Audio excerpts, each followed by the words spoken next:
Hi friends, அனைவருக்கும் வணக்கம். நான் உங்கள் தினேஷ்.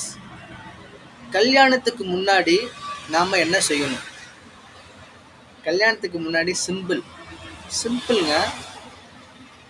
நீங்கள் ரொம்ப வேறு மாதிரிலாம் திங்க் பண்ணாதீங்க. கல்யாணத்துக்கு முன்னாடி பெற்றவங்க பேச்சை கேட்கணும். கல்யாணத்துக்கு பின்னாடி எவன் பேச்சும் கேட்கக்கூடாது. கட்டின புருஷனாக இருந்தால் கட்டின புருஷன் பேச்சை கேட்கணும். கட்டின பொண்டாட்டியாக இருந்தால் கட்டின பொண்டாட்டி பேச்சை கேட்கணும். ஊடால எவன் என்ன சொன்னாலும் காதில் வாங்கிட்டு நல்லதாக இருந்தால் ஏற்றிக்கணும். இல்லை சரிப்பட்டு வரலன்னா இந்த காதில் வாங்கி இந்த காதில் விட்டுறணும். சரிங்களா? அப்போ தான் உங்களுடைய வாழ்க்கை நல்லா இருக்கும். மறுபடியும் சொல்லுங்கள். கல்யாணத்துக்கு முன்னாடி பெற்றவங்க பேச்சை கேட்கணும். கல்யாணத்துக்கு பின்னாடி